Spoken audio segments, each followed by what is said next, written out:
All right. Hello, everyone. We are live.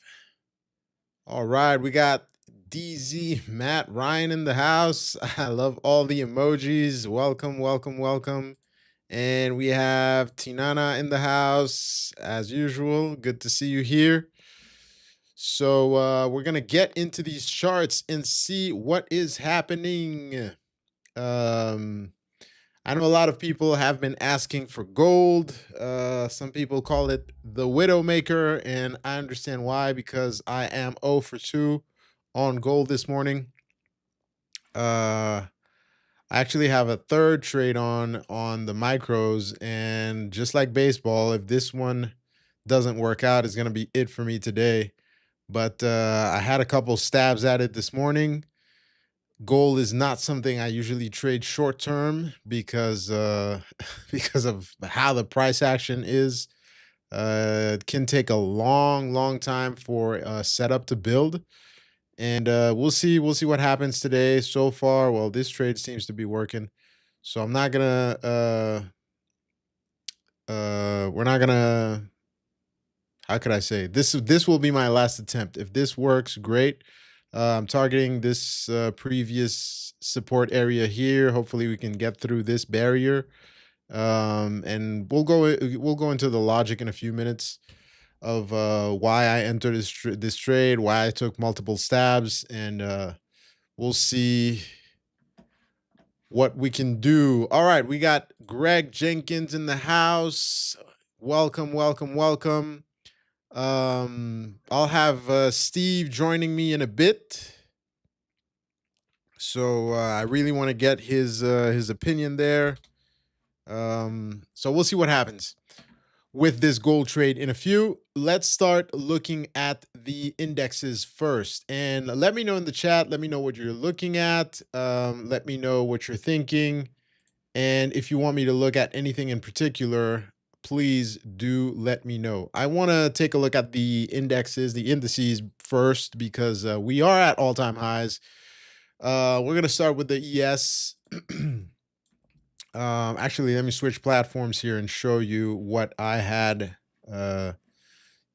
expressed a while back when we were kind of downtrending here. We had zoomed out. Let me put this. Actually, let's just put this on a weekly chart.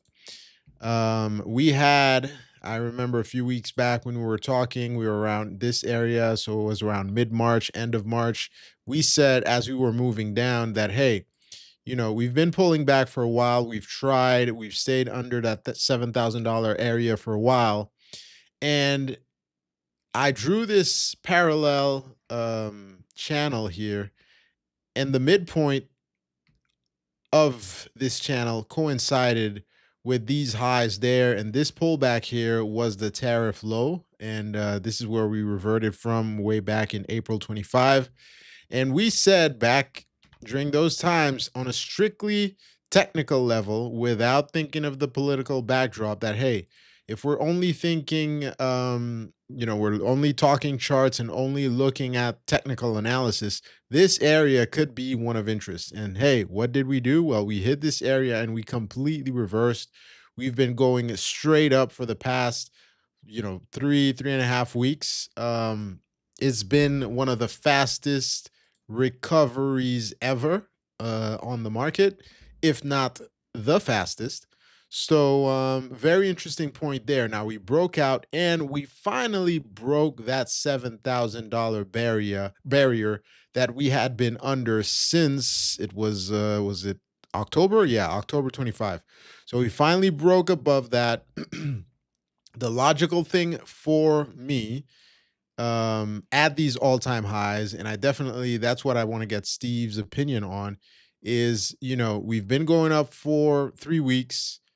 I'm looking for a small pullback into these old highs, right? Or maybe even retesting this pocket right here where we found support before. So we're talking high low 7,000, so the 720s, or right below that key $7,000 area. So, the 6,900s more or less. And then for us to continue upwards. Now, once we push back and we reach the upper end of that channel, we need to figure out, okay, is this gonna form sorry, another arc where we're gonna pull back from here, and are we gonna consolidate sideways, basically depending on what's going on politically? Well, we'll have to find out. But in my opinion, we are probably due for a small pullback, either, by the end of this week or next week or maybe in 2 weeks. But we'll probably oscillate up there and see some profit taking before we continue further up. Of course, that is if we are, if we continue with the bullishness. Now, if something completely changes politically and on the political, geopolitical backdrop, then maybe, just maybe, and to me, this is the least likely scenario. Is, we might get one of those blow off tops and then pull back and have a deeper pullback and go retest those lows. But we'll have to see. We'll wait for that scenario, because I don't think it is a very likely one. Now, this is a longer time frame, bigger picture, strictly technicals. So we'll see what happens there. But I just like to zoom out, take a look at what is going on. Now, guys, remember to like the video if you like what we're talking about. We're talking about trading the all-time highs and how you should approach this. And I can't quote the book directly, but if you ever read Reminiscences of a Stock Operator, you know that one of the strategies that Jesse Livermore used, allegedly, is that he would buy those tops and sell higher. And that is what's going on here. So we might just continue to push higher. We'll see what happens. We definitely have to take multiple scenarios into consideration. So that's why, you will hear people say, oh, the market is too high, the market is too high, we are due for a pullback. Well, yes, maybe. Some people saying no, all-time highs, we're going to continue higher. So it's good to have a multi-view. I like to quote this a lot: strong opinions lightly held, and form your scenarios to say, okay, if we do X, then I'll do Z. If we do A, then I'll do B. And we continue like that. So we'll see. We will see what happens at these all-time highs. So that's what I have here for the ES. We're about what is it, 20 something minutes from the open. So let's dig in a little deeper and look at the ES a little bit more in detail here. So I'm going to switch platforms. We'll go to Black Arrow, which is the platform we use to trade futures. I hear my doorbell ringing. So I have somebody in the house here, and let's bring him in. How you doing, Steve? Hey, good morning, good morning. How's it going, Dave? I'm doing well myself. Nice, nice, nice, nice, nice. Doing good, doing good. Cutting my teeth on gold. We ran a survey, and we've had a lot of, come on. Let me see what gold is doing. Hopefully it didn't change my yep. All right, I'm gonna have to X out of that position because it's just not working. Is there news coming out? There's not supposed to be any news coming out this morning. Yeah, let me double check the old economic Uh, calendar. Nothing yeah, no popped. red folders today. So, is it another tweet? Let me Oh, look. would you look at that? You got a economic calendar built right into Black Arrow. That's Yeah, interesting. you could see things here. No, usually if I go to yesterday, you could see those red marks here. So, red folder news. But I don't have anything. I checked this morning. There wasn't anything of interest. Let me just double check if somebody is posting on Twitter or Truth Social, because that was kind of an odd move. I'm seeing something from Zero Hedge 37 seconds ago. It's a whole paragraph, so I'm just going to pre-screen it here, make sure it's not anything too crazy, but it might be something. It says from Goldman Delta One. I don't even know what that would be referring to. Okay. So give me one sec. Let me see. That was from 8 minutes ago. Yeah, this is 12 minutes ago. I don't see anything in particular. Well, no, I yeah. just probably got scared at. So I'm 0 for 3 on gold this morning. So I was like, all right, I'm not about to take another loss while I'm in profit. Had my paper hands here. Um, One of yeah. those. So what I was saying is we ran a survey, and one of the requests was, I don't know, I find it bizarre, but is, we need to kind of talk about gold a little bit more because we have over 40% of our viewers interested in gold. I'm like, Awesome. who's day trading gold? It's the widowmaker. It's like, I don't know how you do it, but My my I try. people, Dave. I get it. I love it. I So, mean, I can understand longer term taking swing trades and stuff like that, but day trading it, I don't know, man. I've been trying, and it's really hit or miss for me. it's tough, right? So gold, I think, why it appeals to me for day trading is because you can catch some really straight shot moves. I've noticed it really likes to kind of trend when it can get going. Lately There it's you go. been very Keyword choppy. when it can. Yeah, exactly. Yeah. So that's the nuance, right, Dave? If we could just trade the things that moved the most, and that would be it, then we'd just be long Bitcoin and silver, and it'd be easy. But yeah, the That's it. timing a little tricky. That's it. That's it. So I'm loading up my charts here for for gold in general. I think it's trying to do a very large, like on a daily, like a bull flag kind of thing. Like maybe on a weekly, it's even better to to kind of see it from a bullish perspective because right now on that daily chart, it looks kind of limp there, right? Like kind of like it might Yeah. be rolling over.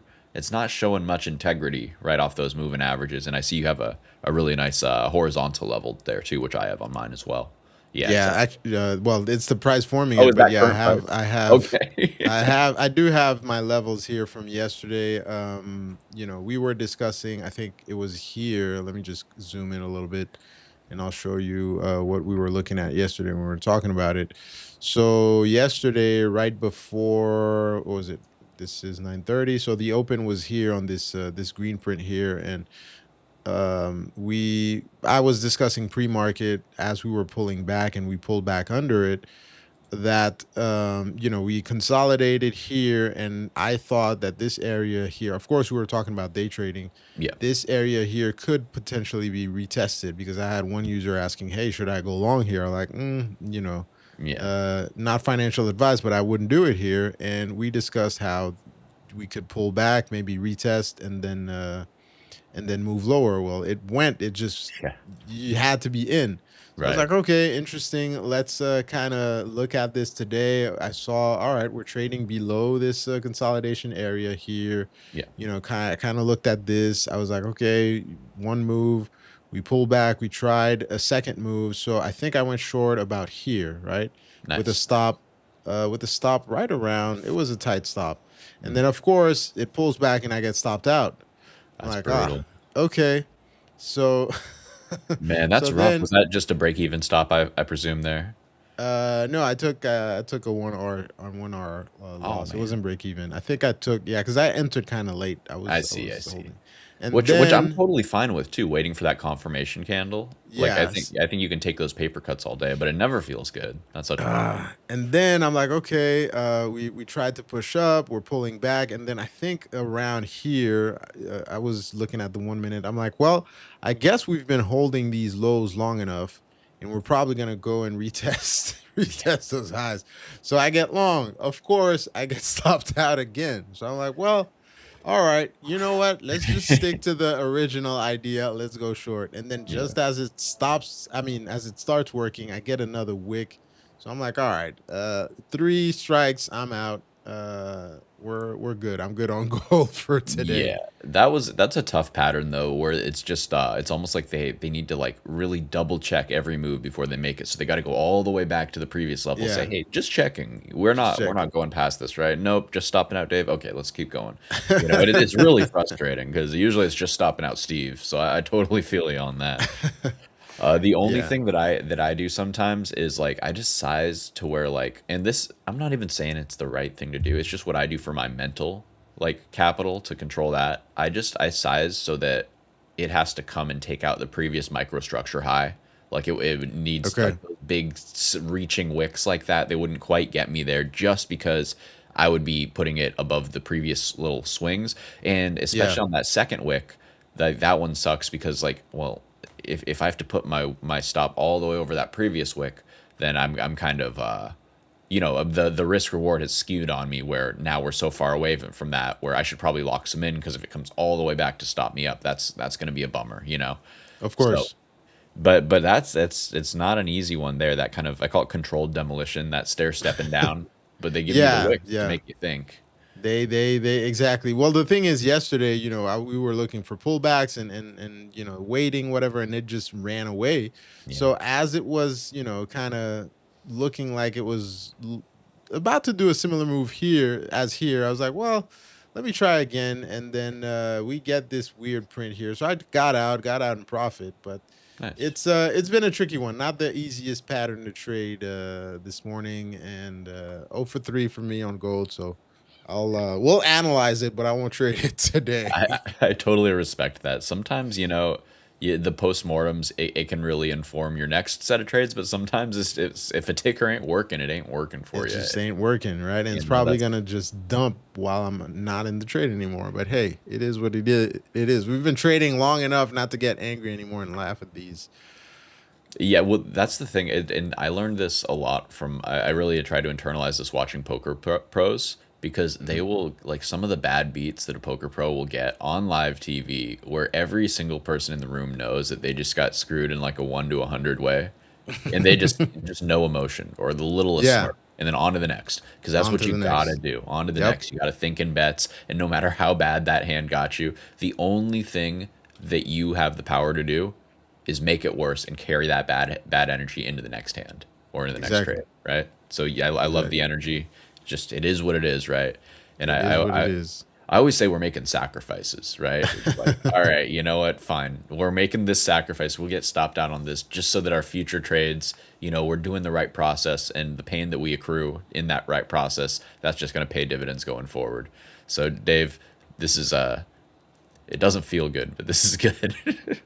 I would frame it like that because Yeah. I know it stings. It's like, Yep. Yep. ah, Yep. Speaking of stings, while I look at this trade completely going my direction, um, away she let's goes. let's take this question here because I think it's on topic. So we have Greg Jenkins saying, "What advice would you guys give me? Because I recently paid a plan on the Fivers Forex, and I'm having so much issues trying to pass the first challenge. Wanted to try something different." Okay. I'll let you start ahead. I probably need a little bit more information there, Yeah. but what can you tell Greg? Greg. So thanks for asking, Greg. Good to see you in here. I would say a few things. First off, like Dave said, probably a little more information would help. But what I can say to start here is it's gonna be a process finding the system that works for you. And if maybe you're on the newer side of this, and I consider the newer side, if you've been doing this shorter A than, decade. yeah, honestly, yeah. But for the sake of this discussion, let's say 6 months to a year. Yep. There's still so much to absorb and to learn in that period.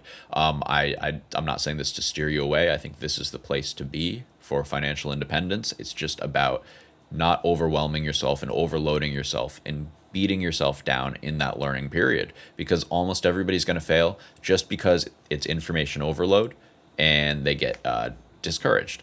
I'm here to say don't get discouraged. Just stay the course. If the system isn't working, talk to us and we'll help you kind of hone in on what isn't working and what still is a good fundamental component that you should stick with. So it's just going to be a learning process. That's what these accounts are great for. The worst case is you blow one account and it's not fun. But the idea is, I'll be honest, I've blown, Dave, I don't know about you, I've blown Whew. probably 20 accounts, 20 prop accounts over the years before Yeah. because this is I'm in the arena. I'm trying things. This is where I hone systems, and then I'll get a payout, and it pays for like 5 or 10 of the ones. So I don't have to Yep. be right every single time, and neither do you. You're investing in your future here, Greg. So just stick with it and do it in a controlled way, and that's all I can give you until I know more details about your system, which I'd Yeah. love to hear about. But that's what I'm thinking. What about you, Dave? Yeah. Well, to add to what you were saying here, I've blown. I can't even count how many at this point, but I can say I blew about a dozen accounts before I passed my first prop challenge. And when I tried my hand at prop, I had been trading already for good, I would say 4 years, maybe 3.5. I can't remember exactly. So I was already trading. I already had a strategy that I thought was somewhat profitable. So I had a lot of wind in my sails to be able to pass the challenge. And even then, I mean, the first one I tried, I blew the account in like 3 days. So it's not. The first thing is not to put too much weight on that first account. And I Yeah. would recommend going for, something that's lower priced so it doesn't hurt you too much. And don't stay too married to that account. Just consider it as a practice. So you say you're having so much issues trying to pass the first challenge. So I think psychologically you probably have to, kind of reframe it. And I know when you're trying to pass your first challenge, there's so much you're asking yourself so many questions. You're wondering, will I be able to do this or not? Um I think you should just not put too much pressure on yourself. Trading is very hard. I realized also there are periods in the market that are going to be easier to pass than not, depending on how you trade. If we're trending, it's easy for me to pass a challenge. If we're moving sideways, it's not as easy. So it'll, don't put too much pressure on yourself. So, and then the other thing is the time frame. So I was in a hurry back in the days. We had, a time restriction to be able to pass the Mm, challenge. For some props, it was 30 days. For some, it was 60, et cetera, et cetera. On most firms now, especially with the fivers, you don't have a time restriction. So take your time. I think my first one that I managed to pass after blowing up that dozen accounts, it took me 6 months, and it took me, a long time of just trying and trying and trying, and then eventually I passed. Um, and I've discovered a pattern. I would usually get to about halfway and then blow up the account. And the thing interesting. is, it's Hmm. like I was putting pressure on myself that okay, I'm halfway there. Let me try to accelerate. But that's actually when you should slow down. Yeah. So, okay, you said you got the boot camp challenge. Since it's Forex, I'm not 100% familiar with all of the accounts. I'm more familiar with the futures challenges, Mm, but don't put too much pressure on yourself, Greg. It's okay. Take your time. Trade small, smaller than you think. yeah. And then eventually it'll happen. If you blow up your account, it's fine. You could try again, but you need to know whether or not you have edge, like whether or not you have something in your hands that can work. And that's going to be a lot of trial and error. And eventually you'll get there. Eventually it'll work out. Just keep watching us, learn a little bit from us, and then we'll get there together. You know? Absolutely. Dave, I just thought it was so interesting. So you tend to blow up if you're going to blow up halfway through. I Yep. always got to the last 20%, and that was where if I was Yeah, going me to blow too. up, it'd be there. Yeah, it's like the home stretch. Oh, I Yeah. just need one more good trade. Oh, I just need to oversize on this one trade, and then Yeah. I'm there, and then that doesn't work. Oh, and then you're tilted. Now it's two trades. Then it's Yeah. three trades. Now it's getting away from you. Now you're like, oh, I'm falling off the teeter totter. Next thing you know, you gave back half of your profits. Now you're Yep. tilted, and it Yep. can snowball on you so fast. Of course. So that's Yeah, well, I was thinking back with those 12 accounts, that was the pattern. yeah. Later on, it became okay, I could do it faster. Like I would get to the requirement in less than a week, 2, 3 days. And then, that last 20%, I would blow up. And then when they started those, pass in 1 day challenges, man, Oh I boy. churned through these because I was like, oh, come on, I could pass in 1 day. Yeah, right. So yeah, and then you pass, you get funded, and then you blow up the funded account. Hmm. Been there too. These yeah, this happens also.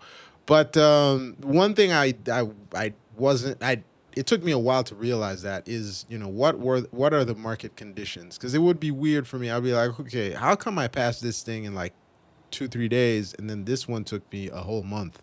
What's going on there? And I had to realize that it depends on the market as well. Your trading is gonna go up and down depending on how things are moving, and that's another consideration there. Anyways, a very long-winded answer for Greg, but we're glad you're here. We are glad you're trying your hand at this, thing, and just keep going, and you'll get there. Absolutely. Yeah, it really is just a war of attrition, with you and your bad habits. And it's Yeah, just, you just wake up early, you sit down, and you do the work. And it's never that's it. fun, but well, sometimes it's very fun, I will say. But, Some it's never days, yeah, easy. It's never easy. Well, indeed. some days it's easy too, but overall, you just got to keep putting in the work, and then that's what's tied to your results. Maybe not on any one given day, but over the course of a month and a week, or a week and a month and a year, you will compound those gains. Yep, I'm gonna grab my water here indeed. before I lose my No, no voice. problem. Go ahead. Go ahead. Go ahead. Greg said, "Okay, thanks. I think I'm supposed to profit 300. I have 117 left to play with before you fail." Okay. Sorry. Well, what I would do is just size down. Okay, trade small. Don't put a pressure on yourself to pass within a specific time frame or whatever, Yeah. and then kind of, I think psychologically you need to remove that pressure on yourself about, passing or failing. Yeah. Just remove that. Keep trading. Keep doing. He's saying that he's supposed to make 300 in profit, but he only has 117 left to play with. It's Mm. pretty. Just don't put that pressure on yourself. Trading is hard enough. Do your best, and then if you're able to pass, great. If not, then when you're ready, you start over. But don't put that added pressure. It's hard enough. If you fail, you fail. It's just another account. That's the Yeah. great thing about prop firms. It's not your brokerage cash. It's not your savings. 'Cause that's a whole other conversation I could get into. That's the big mistake I made at the beginning, was trading with real capital. So, just size down. If I could give you one advice, is just size down. Yeah. Trade as small as you can, and gradually get those base hits, and then eventually you get there. So we are 2 minutes from the open. We're looking at the ES right now. So let me give you guys a quick observation. Hey, She was banging down the door there. That's Cleo, the boss. Sorry to all interrupt. right. We're gonna get Cleo to trade today, maybe. Uh, Maybe. I'm getting my scanners up and ready too, so that'll be going in the next 5 minutes or so to be in time for when the volume comes in to No the options problem, no page. problem. We're about 2 minutes from the open. So, what I've been observing, and I just want to show everyone this, since I look at price action a lot, and we've been talking about the ES today, and we're gonna look at everything. We've quickly look at gold and whatever. So, I like to pull up a line chart to just kind of be unbiased and look at what the price is doing. And yesterday, we saw that we were channeling, and we broke out of this channel, and we're channeling back up. So usually history likes to rhyme, and what I want to find out today is, are we going to behave the way we behaved yesterday? We Hmm. need to remember we're at all-time highs, and we have um, people's ideas fighting here. We have people saying we're at all-time highs, the market's going to crash, and then we have the other side saying we're at all-time highs, we're going to take off from there. FOMO's kicking in. And what usually happens is we have, okay, it's open. We Yeah. have this fight happening. So there can be a lot of indecision. So here I want to see, are we going to behave like we behaved yesterday, where yesterday we formed a high, pull back, form a lower high, and move lower, right? Hmm. Today, we're doing something similar. We formed a high. Right now, we seem to be forming the lower high. Are we going to push lower, retest? And that would be a great entry for me for a trade inside of that horizontal box there. So let's see what happens. We're going to look at the levels. Steve is going to give us all his wisdom here, and we'll probably print money today. Yes, sir. And I'm looking at UUUU, by the way. I think this is a strong name. Forgive me as I try to fumble and get in a little bit of a starter here. All right, just grabbed a little bit of a starter of UUU at 21.28, looks like. No problem. Right around there. It looked like it was surging up. I do think that it can pull back a little bit, but I just wanted to get involved in this name in case it is going to do the breakout. I'd kind of Nice. prefer if it came back and I get a chance to add in. All right, pet the cat. Now I can get the spreadsheet open. It's order of operations here, Dave. There you go. There you go. There you go. By the way, side question: you trading car at all? Because No, that's the talk of the town. I'm keeping my hands and feet inside the vehicle. I am not gonna get run over by that one because that is it's going I off was the I was rails. talking to Jane yesterday. She was like, "Oh, what about car?" I'm like, "Man, I have PTSD from trading stocks. I'm so Mhm. happy I don't look at SEC filings anymore.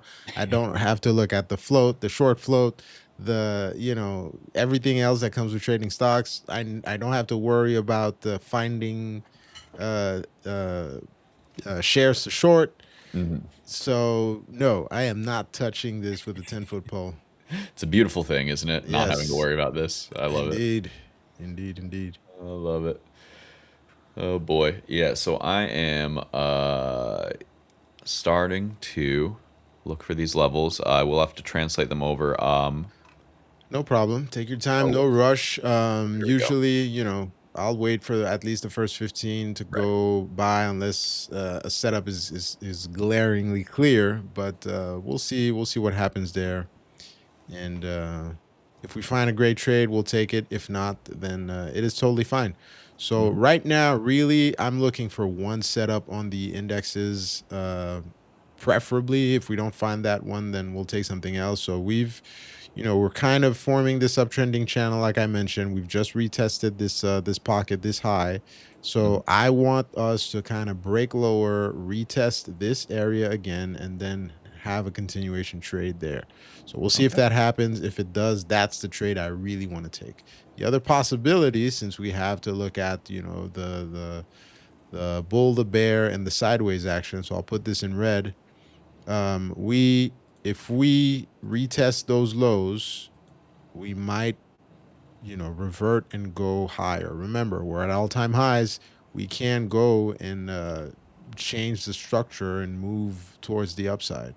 So if that Mhm. happens, well, great. But I would really have to be convinced to take that trade today because I feel, at least on the daily side. Let me just switch charts here. Go on the daily on the ES.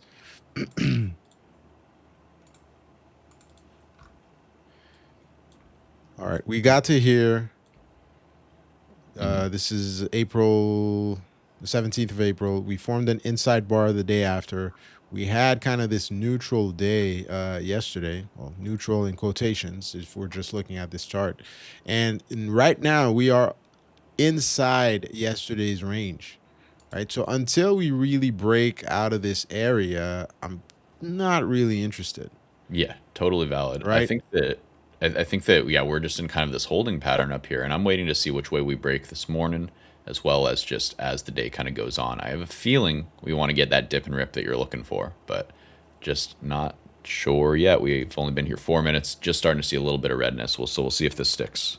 So we'll see. We'll see what happens. Let's just take a quick look at the other assets. Let's look at the NQ.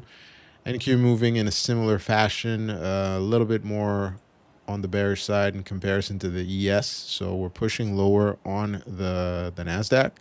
Mm. And then let's look at the Dow. So Dow holding up those highs better. And let me look at the Russell. Yeah, Russell looking a little bit like the Dow. So we'll see what's going on there. And oil is probably pushing higher as expected. We are pushing higher.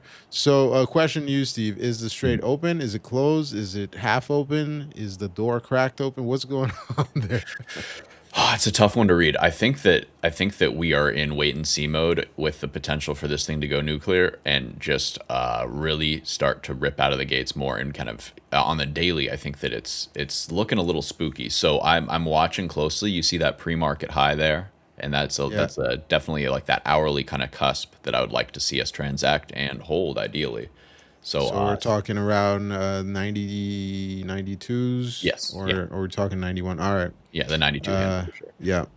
And so for SPX, the 7100 is going to be very important. That's 7 points under where we're under where we're trading currently. So I would expect a little pullback into that, and then ideally buyers step in there. That's what I'd like to see.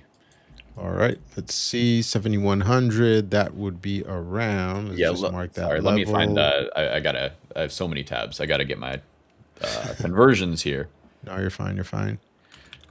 Yeah, unfortunately, I use the it seems to work best for me to use the SPX levels, so that's what I kind of convert from. But it makes it a little inconvenient sometimes. No problem. We have to translate the futures. Oh, I didn't see Greg here. Greg said 10-4. That's for the thanks for the advice. I suppose I might have to try a different strategy from what I use in binary options. Oh, you're trading Mhm. binary options. Well, um, probably need a little bit of a revision here. Yeah. Strategies for options might be a little bit different from trading the indexes straight off. And I know Mhm. Steve probably has more insight than I do Well, when yeah, it comes to options. options. It's just such a different animal because you have to look at things very differently. You're paying a certain amount for a certain bet at a certain place in time. So it's not necessarily a reflection so much of your overall bullishness or bearishness. For example, the best options traders I know, they might have an overall bullish or bearish slant, but they are every single time something's overbought, they're shorting it, or they're buying a put on it because it's just a good time to buy it. Yep. Every time it's oversold, they're looking to buy a call, and they're thinking about things like that. And I think that it's just a kind of a different mindset where you can't just get in a short that you think there's a 30% chance it'll just completely run you over. You can't just hold that. With a Yeah. put, you can say, I'll throw $100 at it. If I lose it, I lose it, and that doesn't inhibit your ability to go long, for example. Hmm. So just very different thing there. We're seeing that little dip in the morning there, just a couple minute dip so far, already looking like it wants to kind of. It seems like we're on track for the potential of to have a bullish day here. I'm feeling pretty decent about it. So by the way, the 7100 level on SPX is going to correlate with 7140 on ES there. Okay. So 7140. 7140. That definitely makes sense. That's the level that held. So 40, Yeah, that's the level that held this morning. Let me just put this in green so we can keep that there and see how that evolves. Because the levels, was it the week before? Last week we traded together. mhm. You had that 6,030. So we Okay. noted two levels. I think it was 6,000. No, I remember them because they were good. 6,038, and then I think the other one was 60. It was in the 60s, but we reacted pretty well off of those levels. So I Nice. think should have Well, them there still. But anyways, the that market was flying then since then, huh? That's just like yeah, wow. we've left those levels. We've What left year is it? those way behind. Well, I Um, got one more for you here. Today, the big level to the upside. It's nice and simple. It's 7150, 7150 on SPX. So what that is nice. on ES is going to be 7190 on ES. So 7190. So 7150 was a key level yesterday. I think somebody was looking at Gex levels yesterday, mentioned in the okay, chat, which is actually nice. which was from yesterday. But 7190, yeah, that's right above where I have my resistance level here, and that should be how many points away? Nice 40, 50 points from where we're at. Yeah, 50 points. So that definitely makes sense. Nice, Um, nice. all right, so let's see what we get. I'm being extra cautious and patient today. Mm. Probably want to take the trade on the ES, but let's take a look at gold again and see what we are doing there. Oh, I'm the glad I thing. got out of this trade, man. It's just choppy. It's just Yeah, unfun. That's not the trend in exactly. gold that I like to trade. Nah, Not at all. Not at all. We Hmm. were, I was hoping for a move like that, but that is not what is happening. So I'm glad I am out of this move here. And honestly, for the ones who are asking, it is not clear yet. You want a move that is much more uh, decisive, clearer. You want kind of the asset to show its hand before you take your bet. And right now, it's not really showing us what it wants to do. It's moving sideways. Channeling a little bit towards the downside is very choppy. Hmm. So for a day trade, at least for me, unless you're trading a 30-second chart and you're in and out really quickly, I don't have a setup yet. Until we can break out of somewhere, we could either take out those highs, pull back, and maybe go retest a higher level, or we do the same thing but towards the downside. Maybe retest those highs as we're doing here, reject, move lower, retest the lower end of this right underneath VWAP and move lower. There's no setup for me. I'm with you. I'm with you. Yeah, I'm just hanging out watching. Well, I know we're a future stream, but the geez, U. It's so hard to say. That one is starting to work. I think that one, yeah, volume's just coming in there. So either that's the top or it's about to break out. We'll see. We'll see. As far as the futures, I'm sitting here waiting for this the setup we kind of talked about, a little bit more of a pullback to that 7100 handle for it to catch there. Otherwise, I'm not gonna not able to long this, and unless we reject something specifically that 7100 level, I'm not looking to short anything either. Yep. Yeah, Nice. You, you, that's where you my head's at. energy. Okay. I didn't know that ticker. So it's an energy. So you're using that as a proxy to trade oil, basically. Okay. Right, Steve? Oh, I'm sorry. I'm sorry. Yes, that is Sorry. correct. No, no. I'm trying to get the link for somebody. Somebody's like, "Oh my god, you guys have a stream going? I want in. I want in." Yes, yes, yes, yes, yes. The chat's been kind of quiet as well. Yeah, we'll get that. Greg's saying, is futures trading better than Forex and binary options, or is it to each his own? Well, I'm biased. Wait, So are binary not options? Are those like knockout options? Like, is that like the Euro thing where it's like you buy and it's like it either happens or it doesn't? Because I'm not I sure. think so, yeah. I don't have any experience with knockout options. Yeah, So me that is, neither. I don't have any experience with that either. I would say Uh, both, and both trading CFDs like Forex or also futures are both going to be a lot more reliable than that. You Probably, know, yeah. any kind of latitude that you get, the maneuverability is going to go a long way. So that's what I'd recommend there. Yeah. And then when you say, trade is futures trading better than Forex, I don't think that anything is better on its own. It's going to depend on your personality. And I'll give you my experience having tried options, cryptocurrency, stocks, all types of stocks trading for years, and then finally ending on futures. So, Mm. for my personality, I am a very impatient person. So it's weird. And when you're trading, you have to be able to hold two opposing thoughts in your head. But I'm very impatient in the short term, but extremely patient in the very long term. So Yeah. I don't mind buying something and holding it for a decade. It's impossible for me to hold something for a few days. And that's Yeah. why swing trading is very hard for me. But it's very easy for me to day trade because I have no problem getting in and out during the day. Now, um, that's why futures have been great for me. And also, I how could I say, I get attached to things. So when you're trading stocks, you're dealing with a universe of, I don't know, 8,000 plus different names. Last time I checked, I don't know, it's probably 12,000 now. So Mhm. there's you have a lot of options, a lot of things to that you could trade, and they all have different personalities, quote unquote. The Yeah. way you trade small caps is not the same way you're going to trade a large cap or a mid cap stock.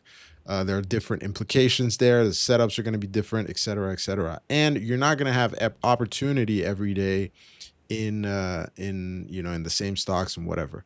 And the way I found my stride was trading Nvidia when it was trending at, I don't know, $400, and I traded the same thing all day, and I realized, hey, this is what I need to do. I need to find assets that I could just trade that same single asset every day. Mhm. And I had a specific time frame that was available for me, which was the New York Open, where we have the most volatility, and that's what worked for me. So that's why I settled on futures. So that's why futures work for me. Now, are futures better than forex? Well, that's it's totally going to depend on you. How Yeah, patient are you? How, exactly. what's important to you? For example, small caps. I can't tell you how many times I had a short or a long going on and then a halt, and I can't deal with being in the Mhm. middle of a trade and having something just stop, and I don't know if it's going to open higher or lower.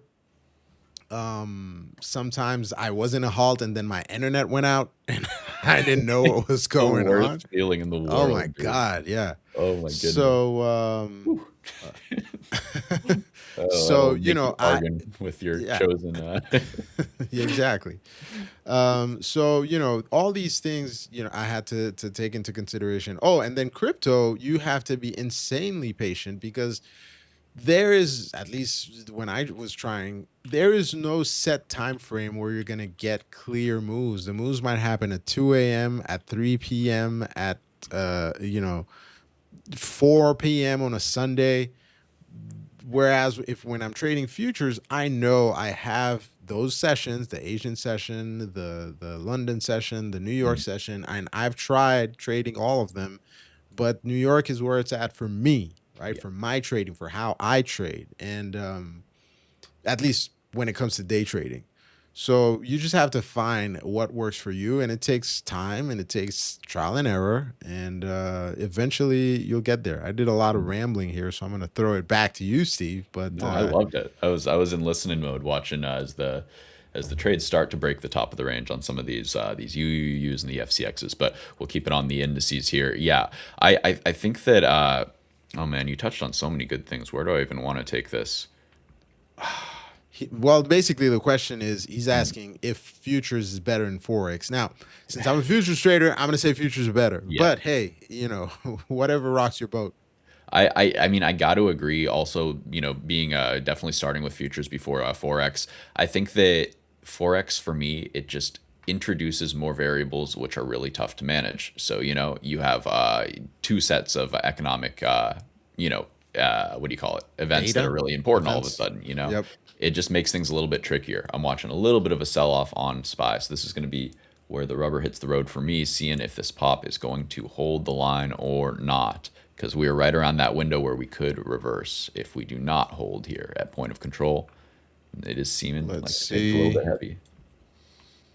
Let's see. So we've just formed our. I made this indicator with Claude, Ooh, where nice. it highlights the opening range for me, so I don't have to do it manually anymore, and then it tells me what the VIX is, the opening range height, et cetera, et cetera.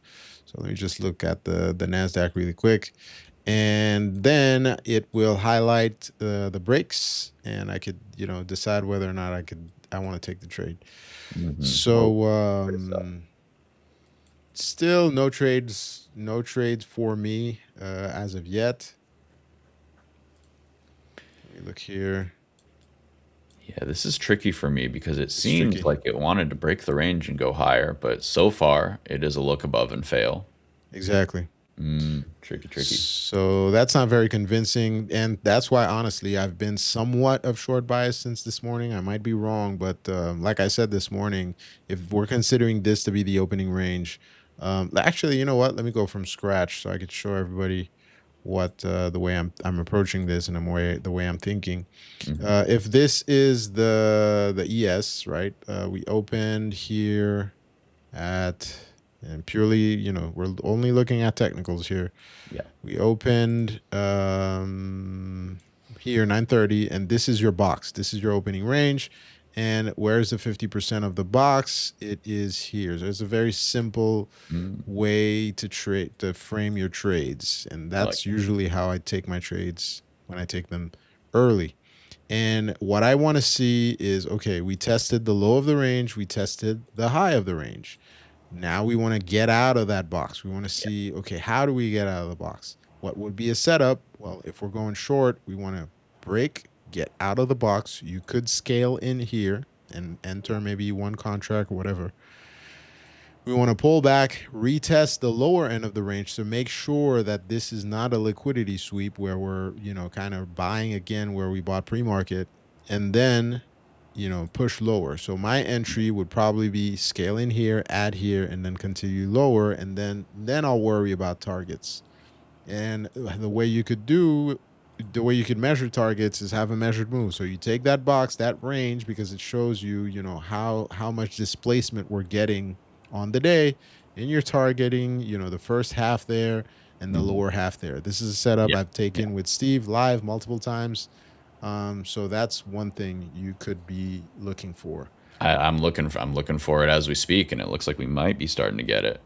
Yeah. So if we get something similar to that, maybe I'll enter it. Now, that is a bearish setup. But if we just sweep those lows, well, we just look for the same setup, but on the long side. Hmm. Now, you could take a little bit of risk and start scaling in here for a long, because if you're confident that we might push higher and you're considering this high, this low, and this low on the ES, then this totally makes sense, and you could possibly take a long entry here, but It's a little uh, sketchy for me just it's because a we little poked our head sketchy. below Yeah, there. I'm like, are we yeah. just getting ready? I honestly don't know which way we're going.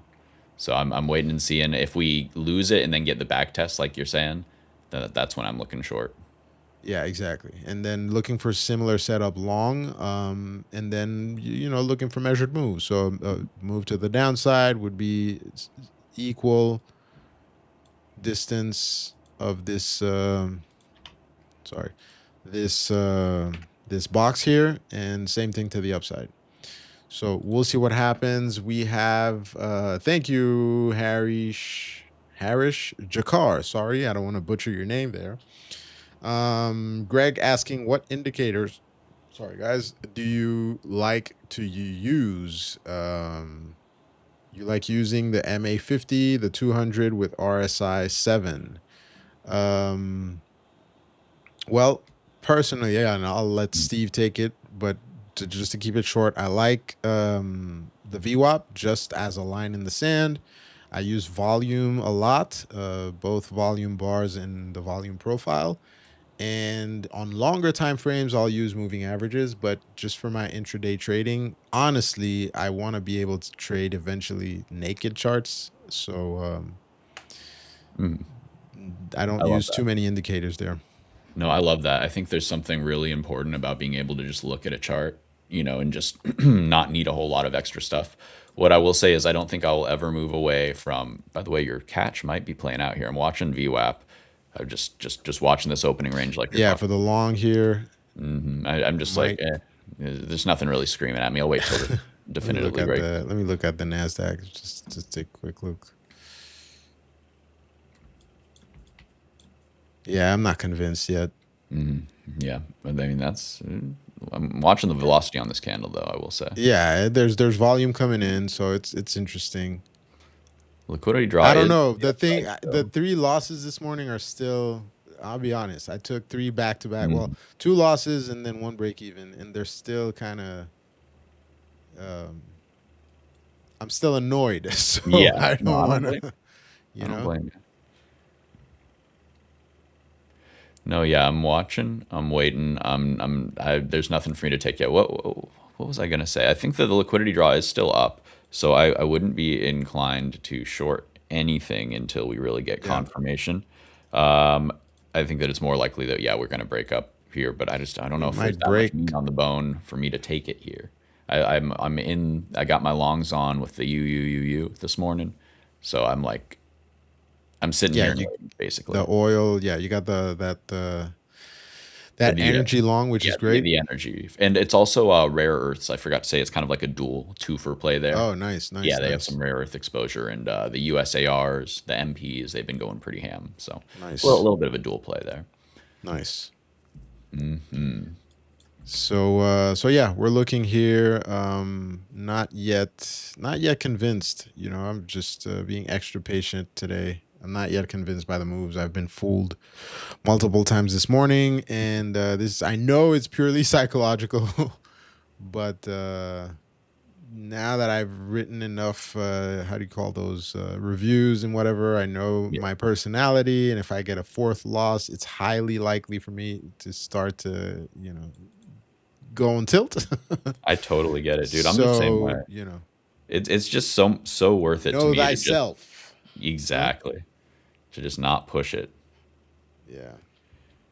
But similar scenario here, and maybe we'll get it. Maybe we could get a clearer view on the other. So we're looking bullish here on the Dow, and the Dow tends to trend pretty cleanly. So if we're like I do sometimes, if we're using the Dow as a leading indicator, the Dow might be saying, "Hey, go long." Yeah, yeah. And I see the liquidity draw up. I'm also just seeing like it's not that much higher, so we could just reach up into it and then reject. I'm having a hard time reading this, to be completely honest. So I'm just hanging out with y'all. There we go. We're hanging out. We're hanging out. We have DZ Matt Ryan here. Welcome, welcome, welcome. I like the cat picture. Let us know what you're trading, what you're looking at. Greg, you said Forex, but what are you trading exactly in Forex? What assets are you looking at? Are you looking at the euro? Are you only trading Forex? Do you also trade the indexes on the CFDs? I know there's a lot of assets available there.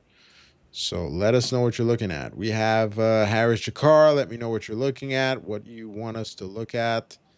Um, and then Yeah, Matt I'm started with all the emojis here. I'm just watching this compression. Like, man, Yeah. we're gonna get a pretty good move here. I do believe it's just about whether I can catch it. I think that maybe I want to take a little bit of a long. I probably should have taken it off of VWAP there. Shoot. Yeah, that was an interesting interest. Yeah, we saw the possible entry. Oh, let me make sure I'm on the micros. All right. Yeah. Ooh, yeah, that's a scary one. Yeah. Definitely make sure. Yeah, so that entry, okay, that's a possible long for me as well here. Like off that Broke above the midpoint there. 50%. Yeah. Risking those lows. Yeah, that's the only thing that I'm seeing. Question is, do I like it enough to take it? I think I'm gonna try to be patient, but it's tough. Seems strong. Let's see. It's gonna be 10 o'clock in 2 minutes, so I'm gonna wait for a little bit. Maybe we get a dip and we buy that Hmm. or not. Just gonna wait for 10 o'clock and we'll see what happens. Let me put the hourlies next to me. 60.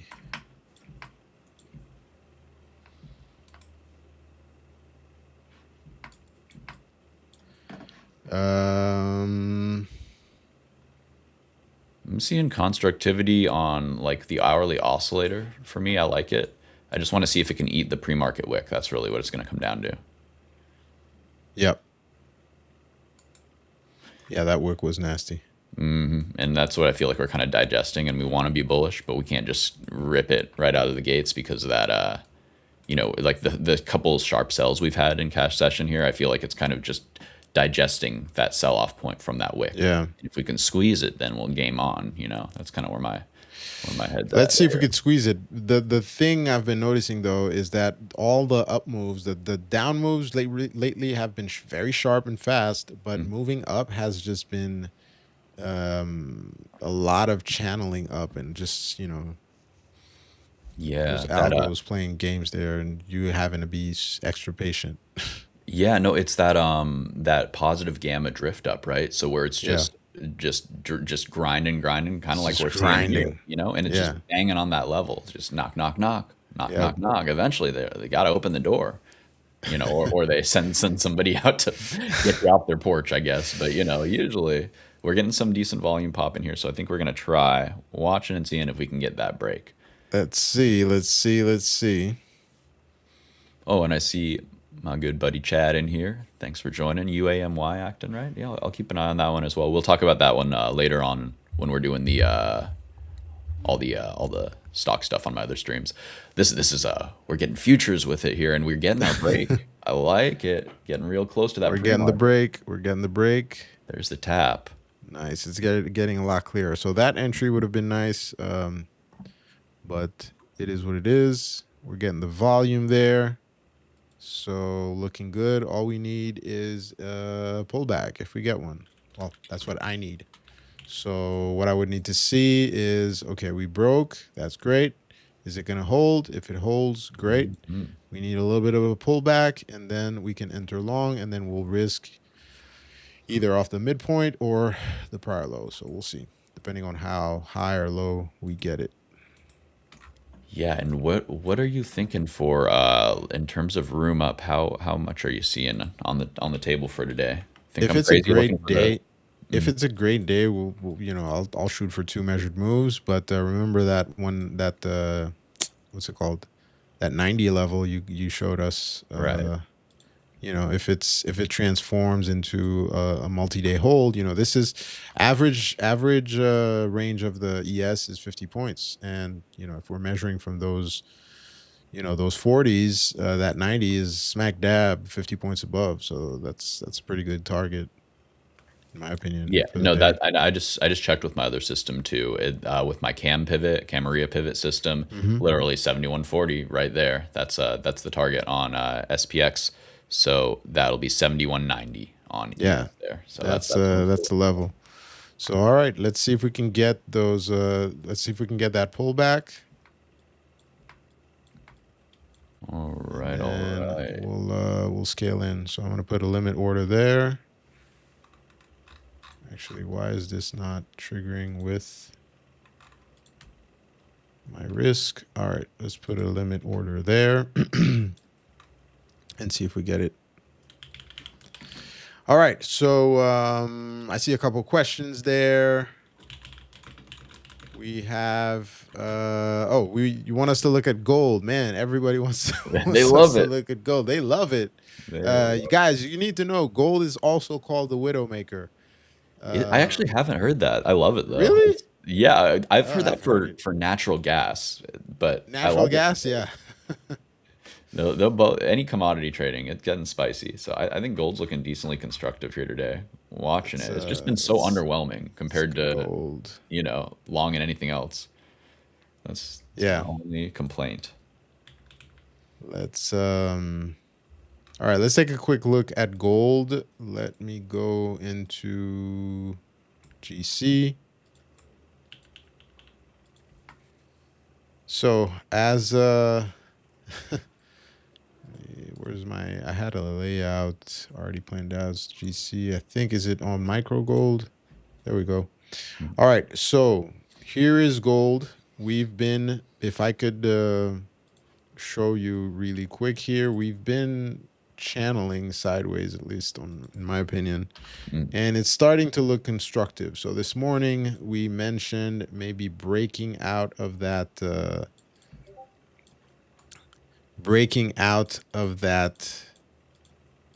consolidation, right? Pulling back and then looking for a move up, with potential targets being that previous area here, those 47.95s, and maybe a little bit higher mhm.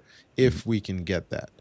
Um, Honestly, in my opinion, for today, I don't really see a clear and clean setup. Yeah, I'm not seeing anything that's like jumping out at me on gold. Yeah. It's like I'd rather trade just about anything, I think. Yeah, To be exactly. honest, this is not Honestly, calling it. because if you look at this morning, like I told you, I tried many positions this morning. Say you shorted here on that pullback, right? You started to get the move. Okay, my order just got filled.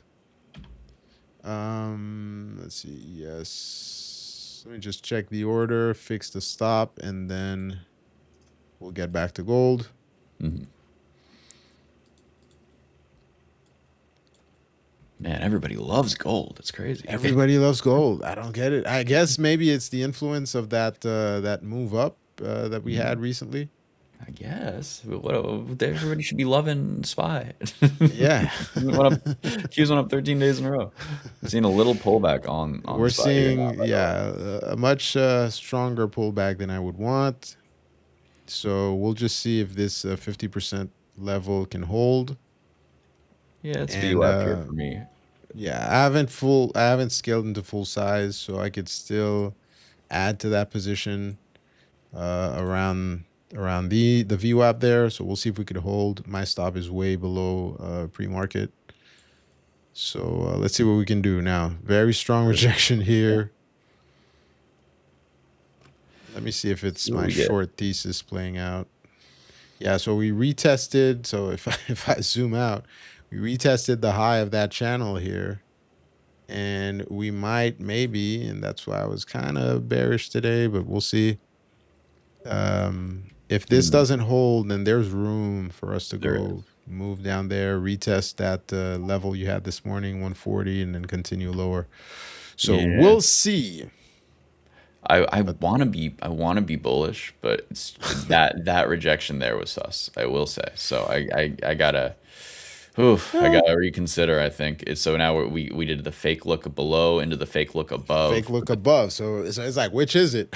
Which is it? Well, we'll see where these we'll see if these buyers do step in off the VOF. That's the decent catch so far. I still see the liquidity stacking above, so I think that we might be just just bopping shorts, just getting them trapped. I just don't know, to be honest.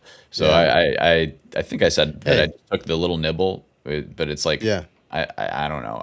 I'm scared today, Dave. It doesn't feel like it feels like they want to hurt somebody, and I'm just not Yeah. sure if the max pain is still higher. I think I'm kind of reverting to that because I just see that liquidity still sitting above. I see that strike not subsiding on the red candles, but growing. People are buying Hmm. more calls on the dips, and you see that whip back up here, and I think that's indicative of where the bulls want to take this thing.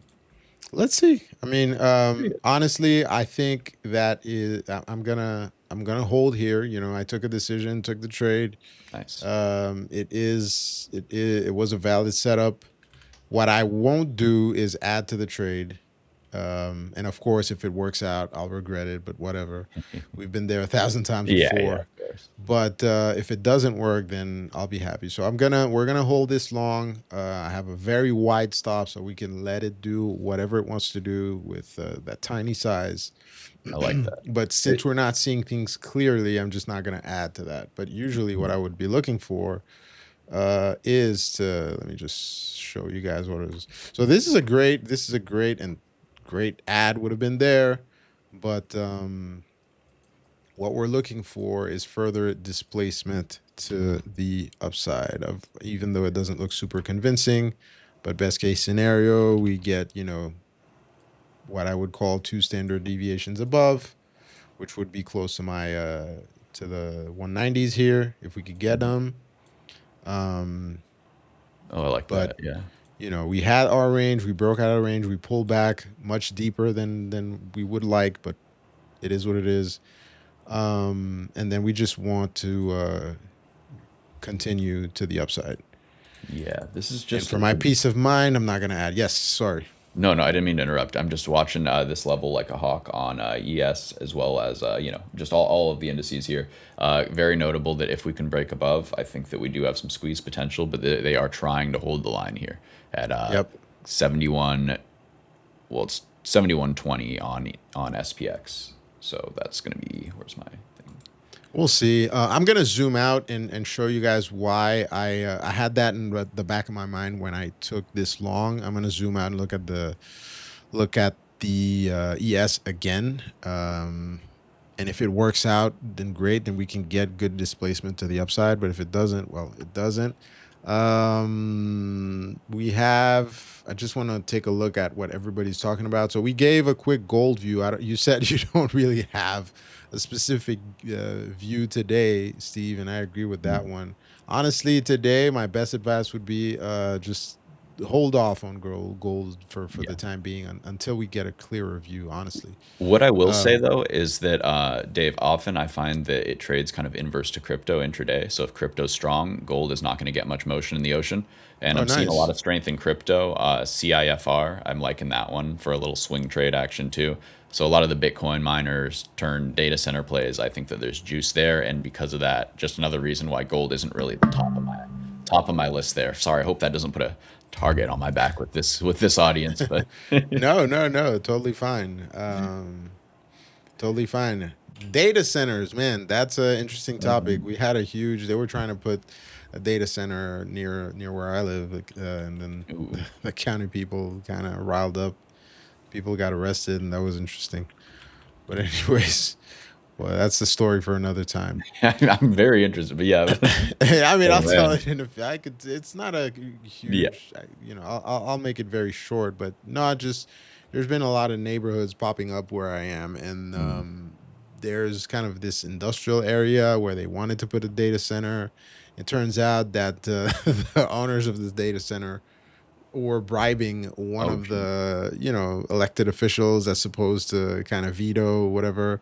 Turns out this elected official um had a couple run-ins with the law, threw a trash can at somebody, so he No, ended up yeah, man, this I yeah. feel like WWE. That's awesome. I Yeah. mean, I don't know if it's awesome, but it's very So entertaining. he ended up on the local news. So because of that, Oh man. finally they didn't get the approval. So everybody was happy that the data center wasn't coming in. So it had me looking into data centers because I was like, Mm, hey, yeah, I use AI. I'm not against AI at all. right. So what's the problem there? And most people were talking about water issues with water because it Yeah. ends up poisoning the water that people think that they recycle the water they use, and it turns out that they actually can't recycle it, at least for now, the way the technology is set up, and they have to flush it into streams, stuff like that. So Yeah. well, at least from what I saw, so I That's was too like, bad. well, yeah, that's too bad. They It's need better technology there. it's tough because it's like, what do we do if we can't put the genie back in the bottle, right? This is Nah, integral tech this at is this point. done. Yeah. Yeah, and there's too much invested in it for like everybody to just, all these mega caps to just eat their investments, no matter how bad it may be for the environment. So I do think we're like in this only way out is through thing where it's now we just need to optimize and we need to yeah, we got to figure something out because some of this AI slop I'm seeing, Dave. This is not worth taking our kids' water. But Yeah. the potential is there, I do think, for to solve so many problems that we can't go back. So I gotta we'll see tell how you, it you plays out. can't go back, and I'm using AI a lot. I mean, I don't wanna lose it. I'm looking at all the indicators and the trading software I'm building, which is basically free now. So I don't wanna, but I also don't want us to be poisoning water and stuff like that for AI. So we'll Yeah, see, we'll see, we'll see. you just got to keep trying to find a balance. I think it's all we can do. All Yep. we can do. A spy is just man, it's just grinding here into this level. So I do think it wants more, but it's not going to make it super super easy here. It might just do Yep. these little kind of shake them out looks, and then just end up grinding a little bit higher, shake them out, grind a little higher. Yep. That's kind of So the look I'm looking for today until we hit that upside target. that's why, yeah, that's why I have a wide stop and I'm leaving this like that because if you look back, to let me reset this to the prior days, well, let's not even talk about yesterday. Let's probably talk about here. You know, Yeah, if we don't you're talk about that. nah, we don't want to talk about yesterday. If um if we're kind of getting similar price action, to this, that means we're gonna get a whole day grind, and then we can get that expansion later on in the Mhm. day. Yeah, Great thing with the fibers, you can hold futures overnight. So if that position works, I could hold it overnight and let it do what it's gonna do. yeah. So we'll let that ride if it works. So far, it's working. We're 5 points in the money, so that's great. Let's go. Finally printing green today. It it I it doesn't Yeah. even feel like a win yet. Like, yeah, green is Yeah, green, but not it's like so even. slow. It's Yeah, like, come on, I'm I being feel for it. cynical today. It's like I have those battle scars still here from the Yeah, morning. got a little chip on your So shoulder. You want the yeah, big money. Show 'em the money. Come on. It just does look let like it. we might get a little bit of a squeeze action up Let's here. get that We're gonna clear out squeeze. liquidity. I will be taking some off just as we push up here. I would like to see basically just one little bit of a sell. I mean, like I'm going to hold this until the momentum fades, essentially. Then I'll trim and then hold the Yep. runner for the extended target. Perfect. Glad you got in there. I didn't. Well, if this was a confident day for me, when we called out this probably would have been the first entry. We would have added on the 50% pullback here. We would have added here when I actually took my initial entry, and we would have added again here on the break. But today is not one of those days. So for Yeah, me, I think I chased where you said we would have added. That was kind of I just took my first little nibble off there. I think it still keeps going, but it's just I am yeah. seeing. Oh yeah, yeah. I should have waited for the candle to close It's in 10 looking good. seconds. Would have still been Possible strong. targets. If you guys are along this, we just broke the 50% of at least the first what I'll call standard deviation. I keep calling them my box's standard deviations, but I don't know if that's valid. Unstandard deviations. I like that. Um, Yeah, that's good. You could copyright that, I think. yeah, I like how it's stacked kind of slightly, like a Jenga yeah. tower, slightly And off then center. sometimes I'll make it like stairs, so it looks like Yeah. we're stair stepping up. So I'll go like that. And then, of course, I need to convince you because I've convinced Samir, who trades with me on Mondays. I've convinced Jane, and now it's your turn. Let's add green arrows to this. Green arrows help it move up. I love that. That's like sometimes I'll get the bike pump. I'll do that, or Yes, the just blow on it. there you go. Blow on it. Blow on it. Or Wrong way, put your wrong way. hand. Put your hand under the chart. Push it up. Yeah, exactly, But exactly. I see a ton of questions there. We need to we need to Oh address shoot. them. We're here having fun. Harish Jakar said, for beginners, which asset is better for learning while trading props? So is it because gold liquidates very fast? Do you have any advice on that one, Steve? I would say if you are trading futures, micros on ES are going to be much easier to control than micros on QQQs or NQ. Those Hmm. are going to be much whippier, and the swings are going to be very aggressive. And you will think, surely I can take this stop out, and then you realize, oh my goodness, this stop out is 3 times as big or bigger than I thought. I did not want this. This is not okay, that kind of thing. So that's where I would recommend definitely ES over NQ. That being said, outside of that, stay away from anything that is moving based on headlines, So oil in particular, I've seen a lot of people get hurt on oil, especially those large margin requirements when silver was moving like crazy. That was Yep. just murdering people. And natural gas, of course, that's the widowmaker for a reason. That's what I always heard as referred to the widowmaker. Now I'm thinking back, like maybe my friends are just gold bugs. Maybe they just sheltered me from that. Either way, Maybe. yeah. So that's what I'd kind of recommend in terms of assets there. In terms of if you are on the CFD side, I just stick to the what not NAS 100. That's what Nas. I like Yeah, to that's trade. it. That's That it. but that's NQ, right? So that's going to be more Yeah, but volatile. you're able to manage. I think on the CFDs it's going to be easier to manage than on futures. Yeah, You're not risking 20 or $2 a point depending on what you're trading. So it's I think it's easier to manage. I think you're right there. Yeah. Yeah. So that's generally how I would kind of look at it. In general, though, I think that what's more important is just shooting for high probability setups that are not going to, you don't need the 5-to-1 risk reward.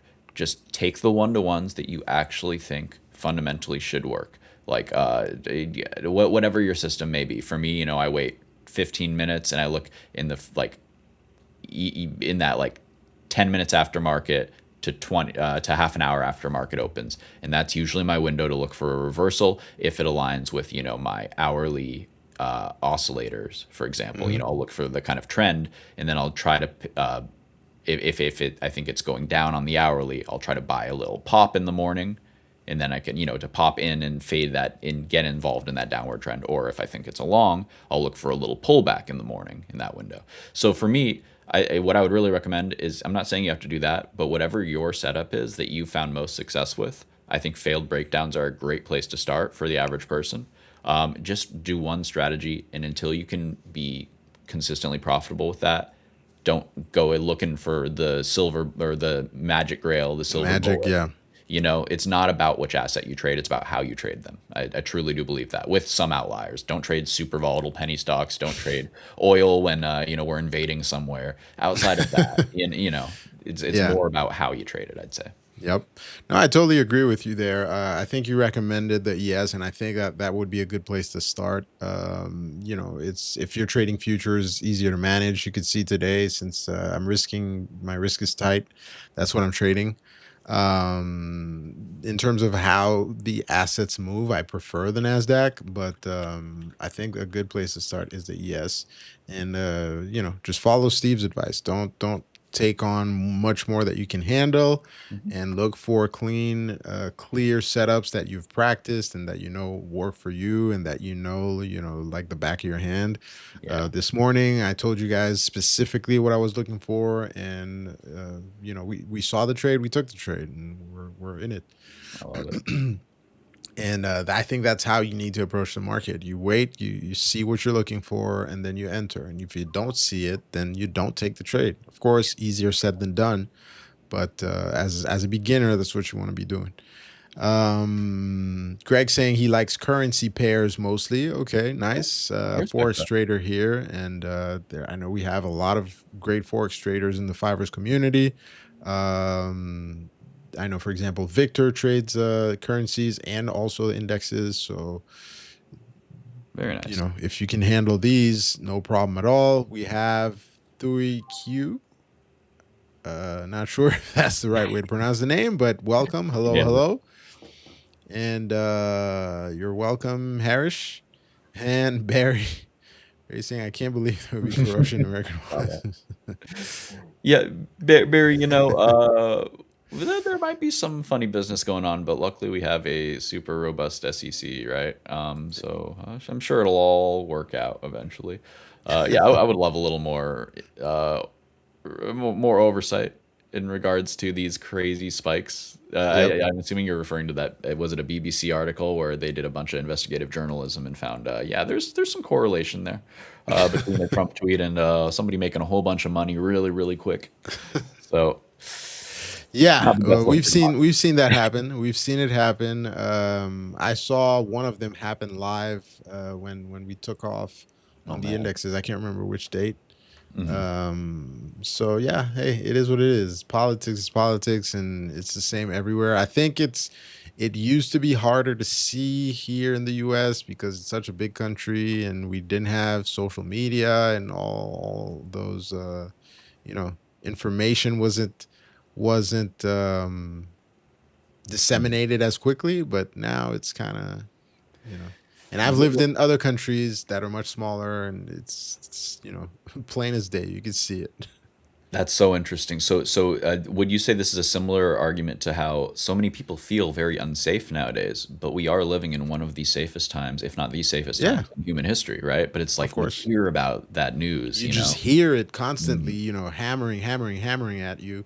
And I think it was a psychologist that said, as humans, we're addicted to fear. It's Yes. just because we've that's what's protected us and Yeah. help us evolve.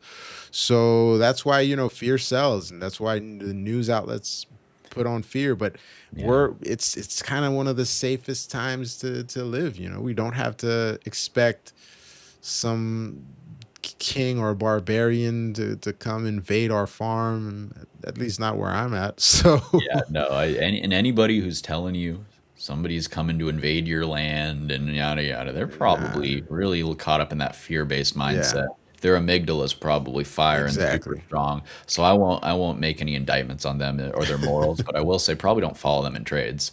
They're probably not the most Yeah, probably practical, not, you probably know? not, probably So not. I will say that, and I will say, yeah, I do think you're right that a big part of it is that we are much more tuned in to the corruption. I think the Epstein files has really made people Yeah. tune in and go, hey, wait, what are they up What? to? Yeah, Wait, what? Hold up. yeah, So, hopefully this is a kind of always darkest before dawn type thing, right? Where we're seeing the light, or we're shining light on all this darkness, and it is tough. I also will say that it's pretty unprecedented what we're seeing here in a lot of ways in terms of yeah. like come on, no other president has gotten into office and launched a crap coin. I can say that, right? A Low coin, quality a asset. coin. Yeah. Yeah. Low quality cryptocurrency asset on the first day. That's come on, guys. What are we doing here? What are we doing here? I'll get off my political soapbox now. No, hey, I, it's part of the. well, Dave, like It's part of it. I love not having to talk about this for the most part because I think the beauty about markets is that yeah, so many people with so many very different opinions come together and we all decide on one thing and that's fair value, you know? Yep. But it's literally our job now. We have to follow tweets, we have to just We have to. speculate. Yeah. Yeah, so, grain of We have salt, to. of course. But With a grain of salt, of course. You Greg, can be in a trade and then, a tweet completely changes the bias, like it happened to me the other day. So, it's brutal, you right? you I have mean, to. not only that, I think you have to like if you're in swing trades, you just have to have a Trump hedge on at all times because the Of amount of course. times I've had a trade on and say it's like a monthly option or something that could get hurt if the market goes down, but it can oscillate and I can still be right. So many times the Trump would tweet, the market would knife like 2% or two. I'd monetize that weekly put for like a three bagger or something, and then Hmm. lo and behold, he'd just tweet the opposite the next day, and then it'd go Yeah. back up. I'd be like, "Well, nice. I'm glad I just pocketed that free money." Yeah. And Yeah. it really did feel like the free money glitch. If you just had the presence of mind to say, "Hey, we're running kind of hot," he's Hmm. probably going to open his mouth. Just Yep. keep something on just in case. $100 Keeps can turn into $300 really easily. Yeah, and then be able to hold opposing thoughts in your mind because he'll say Yeah, something this week and then completely pivot the next week or the next day for that matter. So very important there. But I absolutely. see I see a Mhm. great question here by Yeah. Greg saying, "How do you guys determine where to place your stop loss and take profits?" So since we have a trade going on, I'm just going to show you the live example here. How is the stop loss determined? It's determined by before, at least on my side, and then Mhm. Steve can say how he does it. Before even entering the trade, I know how much I'm going to risk on the trade, and that is based on how much I'm trading with.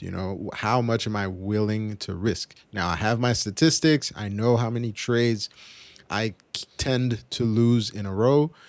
So we have a risk limit on the accounts, the funded accounts, the evaluation accounts, etc. So you can decide whatever that number is, but to keep it simple, we're going to take whole numbers here. Let's say you have $1,000 worth of risk. Well, based on my trading, the maximum amount of losses I'm going to take, usually, we might have a black swan, is 7 losses in a row, which means if I'm trading, I can risk $100 per trade and I'll be fine having $1,000 worth of risk. So I'm basically risking 10% of of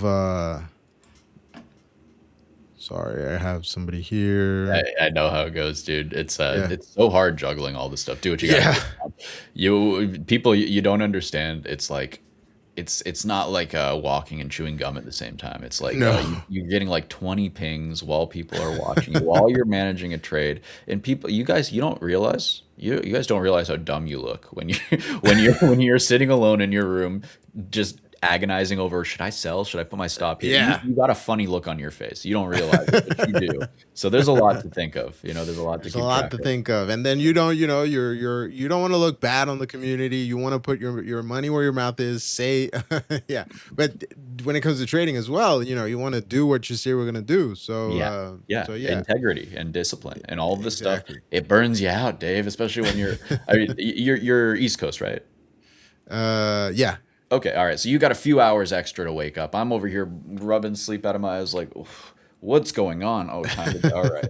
So it it can be a lot, but that's it could also be why it could be a lot. Yeah, that's why I love waking up and doing it too, because yeah. no boring days. No boring days, no boring days. But back to sorry, we got off topic, but back to Sorry. the risk profile. Yeah. First thing is I know how much, at least in dollar terms, I'm gonna risk, right? So that I know ahead of time, and that's based on how much bankroll I have available. Then based on that, I can determine, okay, when I'm gonna trade, when I'm gonna take this trade, where does it make sense to put my stop loss and how much size can I take? So for example, when we were looking at this trade, so let's go back to when we were, I think, around here. So we were pulling back and then we started seeing buying. So and then I think I said, "Oh, that's probably a good place to enter a trade." So let's say I was to enter here. Well, Mhm. when we're considering the chart, since I'm going long, the logic is what? If we're going long and if the long is going to work, we don't want to go retest prior levels. So we don't want to go lower than we were before because that's the logic. If we're moving up, then we're forming a structure where we're forming higher highs and higher lows. So the logic is what? You're going to risk, one of those prior lows for a day trade. So this Yeah. is a 1 minute chart. I'm looking at prior lows, and then you're measuring the distance. So if you enter, for example, here on that bar, you're measuring. Okay, if I want to risk, and of course you have that ahead of time in your mind.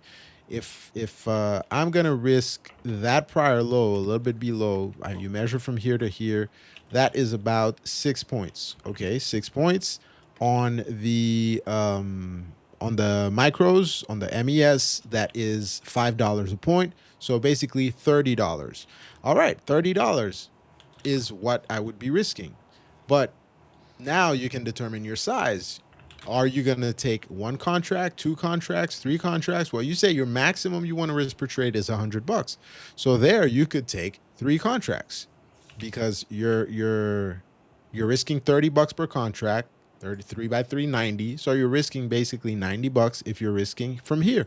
Now, if you're risking from this prior low, well, that's about 10 points. You would have to lower the amount of contracts you're buying and maybe take on two contracts there because you still want to risk that $100. So now you know how much you're risking, but you also have an expected move. And that's where strategy comes in because here I'm trading an opening range breakout.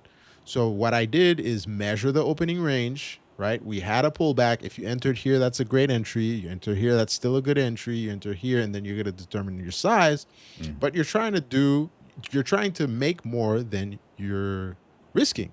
So if you're risking $30, well, you only have to make $60. So your target to have a 2-to-1. So your target would be the mid range around here, right? Oh, you see how the trade is working fine and then changing on you. Yeah, well, we Is that do a have a tweet? spicy. Yeah, I was gonna say we might have a spicy tweet candle here because that's I'm annoyed already. I'm like, come on, man, don't We do were this. doing so well, It's but like whatever. whenever you I'm not try to going to give an touch it. example, it's like, no, we're not doing that. We're gonna smash it. I'm not going to But, touch it. I'm going to leave it. It's going to do what it does, but um, yeah, we were just talking about the targets. So yeah, when it comes to targets, basically for me, you could see that my boxes are determining, okay, if I'm taking my trade here, risking this prior low, I'm looking to make at least a 1-to-1, which would be here, or a 2-to-1, which is here. How is that determined? Well, by the fact that I've been trading for a while and I know that, okay, if the long works, it's highly likely that we're going to displace at least, one time the size of that box. So if this is 10 points, well, it's 12 points, then I can risk, 10 for a 1-to-1 or maybe 6 for a 2-to-1, etc. And that's how I determine my risk. A very long winded answer, no, but it's great.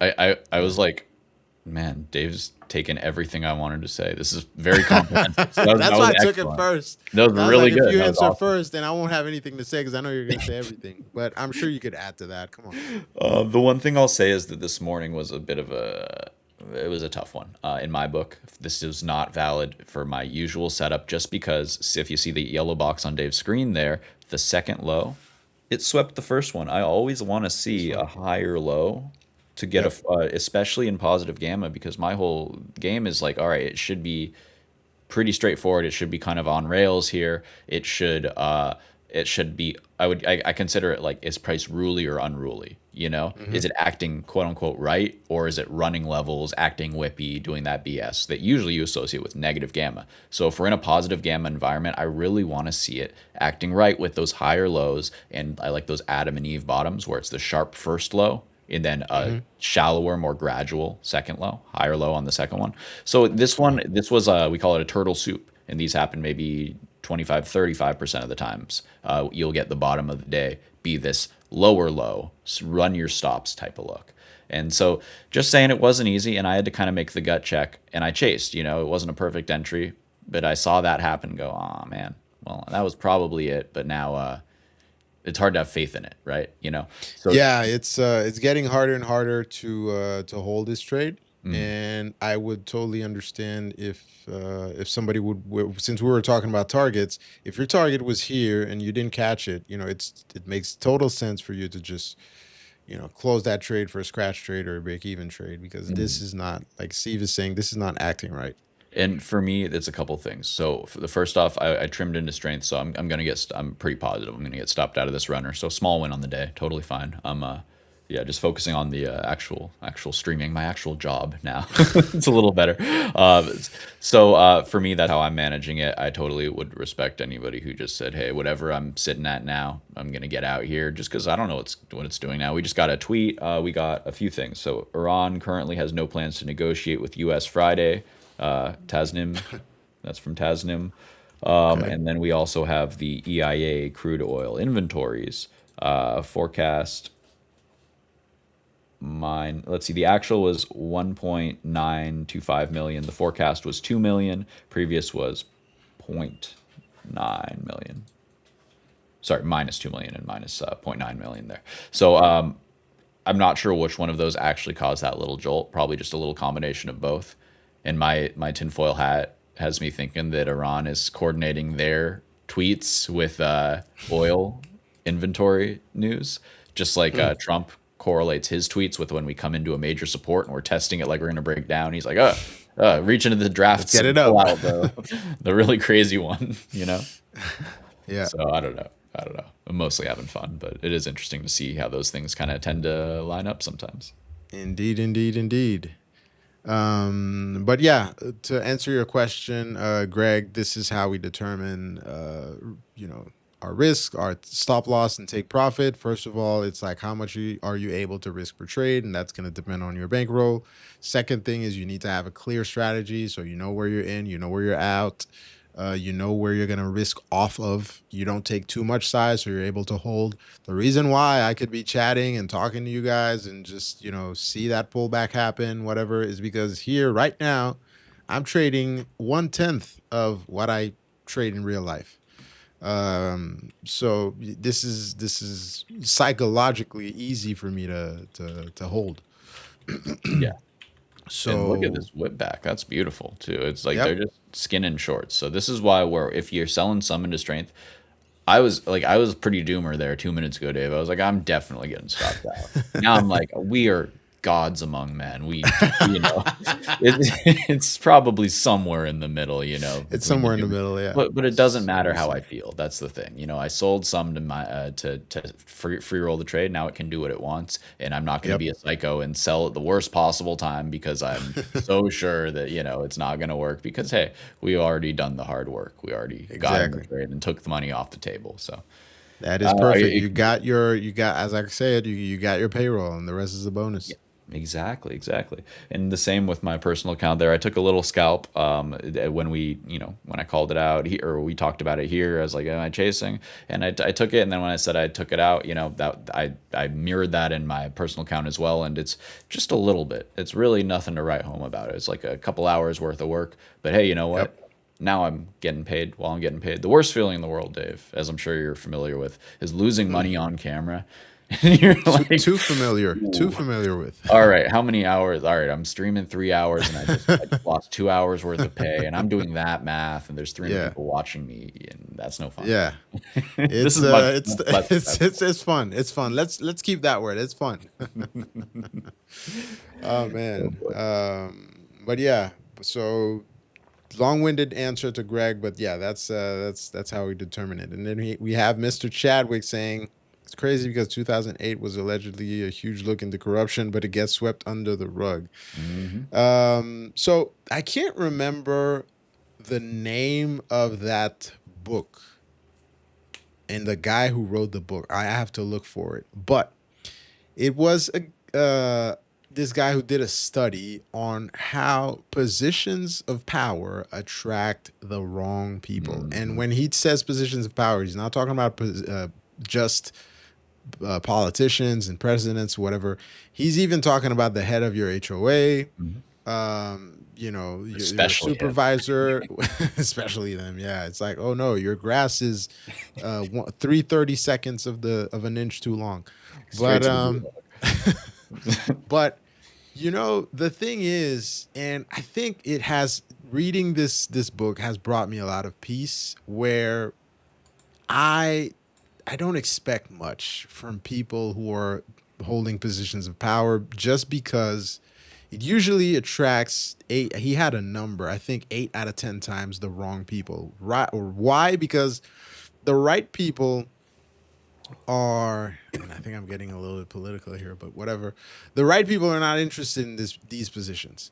So he's saying the person you would want to be a president is somebody who would be very cold, very boring to listen Mhm. to, Yeah. very mild tempered, maybe very scientific, very data driven. And as humans, that's not who we want to vote for. Right. No, We're not going to absolutely. vote for the boring guy? Yeah, it's gotta have So that aura, right? You know? exactly, exactly. You want that, warrior kind of build, and speaks in an interesting way, whatever. So I think that's why, and since I said I've lived outside of the States, it's plain as day in other countries when it comes to people holding positions of power and abusing it.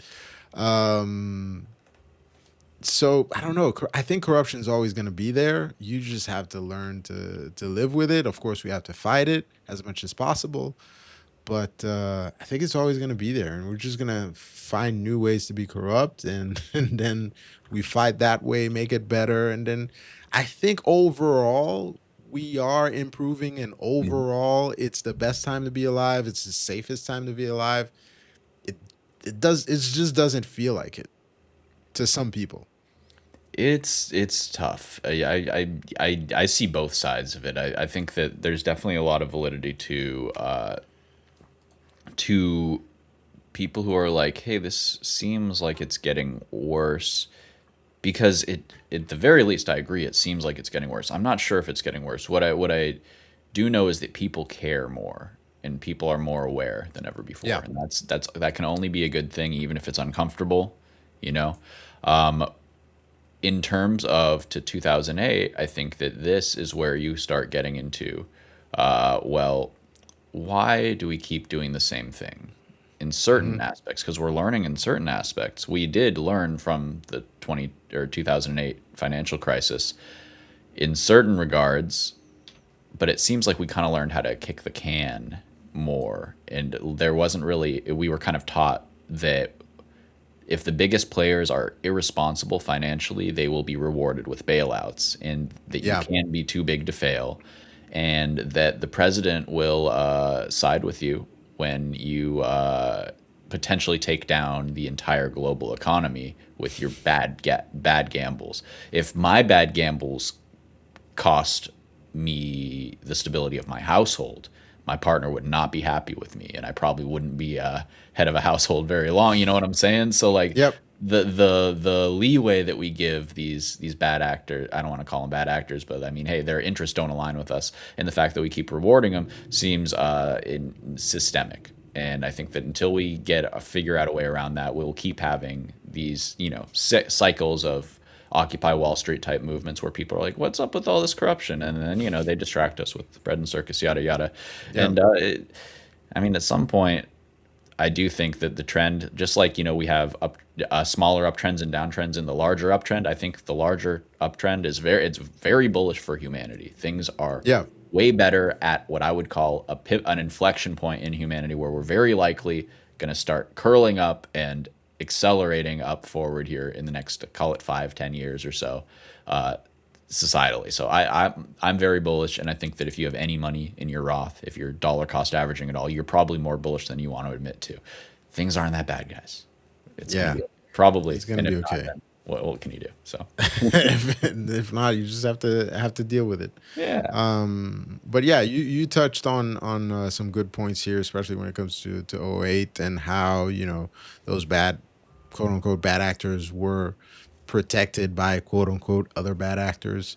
But the reason why I touched on the book is, you know, we would have gotten so until we are able to find a way and a system to put the right people in the right spots, Hmm. we're just gonna repeat history in different ways, and Yeah. it'll get better slowly, but times are not as bad as people think. Yeah, and I'll even go even further. We are living in wildly unprecedented times with the for the first time ever, we're seeing a radical decoupling of the labor and time equation. So Yeah, for a long time going back, it was like, well, there's only so much work that you can do, and that labor will, inherently get exploited by somebody who's got enough money to say, "Hey, work for me." And so that is all well and good. I'm not anti-capitalist. I mean, I'm a stock trader. hey, Proud to admit yeah, that. I'm not we're looking to everything make but. any enemies. But what I will say is that all of a sudden, I'm able to output so much more than I ever have been in my Yep. life. I'm able to, well, in theory at least, be more on top of more and more engagements, more and more connections and networking and all of this stuff. I'm more plugged in. I'm getting more work. I'm talking to more people, and all of this provides opportunity. The I guess the opportunity cost is that we're getting more productive, but is any of that is it actually going to translate to a higher pay? Well, we will see about that. But at the very least, we are at a time where we can build the coolest things. Whatever you want to put your mind to, you can probably go and teach yourself how to build it within a Yep. weekend or two. That's awesome. And just the floor might be lava and it might be getting harder and harder just to survive, but it's also like we have superpowers compared to when we were kids, like legitimately, Exactly. you know? And So that's the other thing. We don't even need to go, 100 years back. I mean, compare it to 10, 20 years ago, and it's a completely different playing field. I mean, mhm. you can literally make a career out of just talking out of a camera from your bedroom. I mean, you have no Yeah, excuse. yeah, You back in the day, you had to be a newscaster, you had to be a star, you needed you needed permission to be that person. These days there's so many opportunities there that there's no excuse. Yes, there's a lot of issues. Yes, there's corruption, there's this, there's that, but I don't know. I think we're also living in the greatest of times, and when you're talking about the correlation between money and time and whatever, your best example is what we're doing right now, trading. To make the equivalent of what one can make in a couple of minutes clicking a button, you would have to put in 8 hours of work. And I know because I've been that guy. I've worked a 9 to 5 multiple times in my life. So and when I started trading, it was amazing to me. I'm like, man, say it, I don't know, make $200 in 5 minutes. I was like, man, I used to have to work 8 hours, 10 hours to make the right. same amount. So I remember how that $200 made my back feel at the end of an 8-hour shift. It's yeah, like making that fast. It's great, but it also rewires your brain, and that's where it I think a does. lot of people like getting in trouble because then Yeah, you stop remembering what it meant to work hard, and you start thinking that you're entitled to that easy paycheck. yeah, That yeah, can be very, very damaging because you start to over leverage when you're not getting the easy trades, and you might be good and it might work for a while, but you're teaching yourself bad habits, and it's just a dangerous entitlement kind of mindset that you could get into. But I think that it's that's just the double edged sword of this beautiful opportunity that allows us to level the playing field, so to speak. And I always feel like, Dave, you and me, we're kind of like, I mean, obviously this is talking ourselves up, but like it feels like we're kind of like Robin Hood a little bit because we're just teaching yep, people a little bit how to get a little bit of that money back from this system, which is kind of designed your whole life to take that from you. And it's like when sure, Amazon maybe crushing me in 8 ways and I'm paying them constantly. But you know what? If I'm owning their stock, I'm kind of offsetting that. You know, Yeah, if I'm you are. yeah. You So are. And that's how I think it kind of personally, I know people don't agree with that, but I think most people should learn to trade, even if they don't make it, you know, their whole life, and they're not doing that as a career or whatever.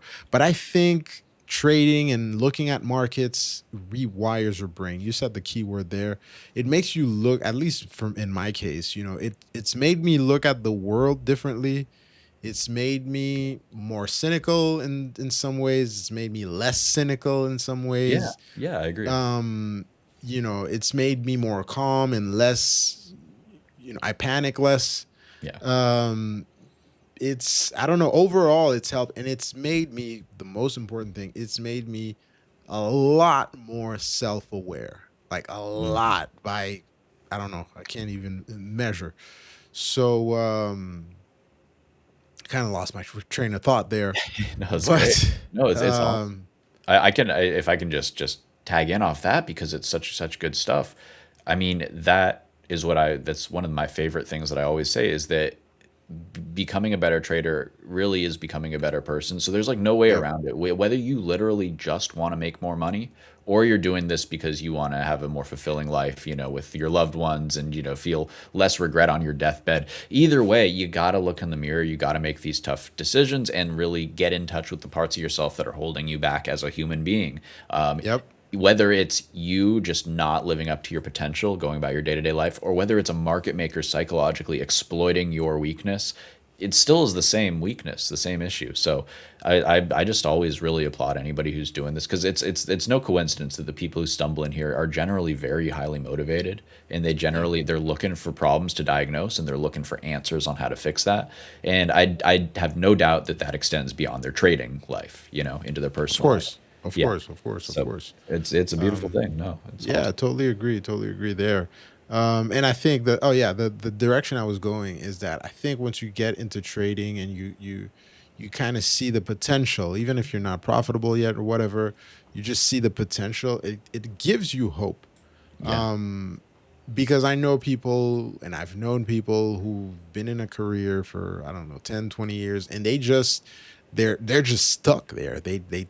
They don't see where to go. They know they don't want to do this or that anymore. But yeah.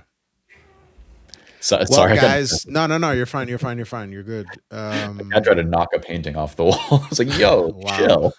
She really wants. Just want to touch on my premature exit here.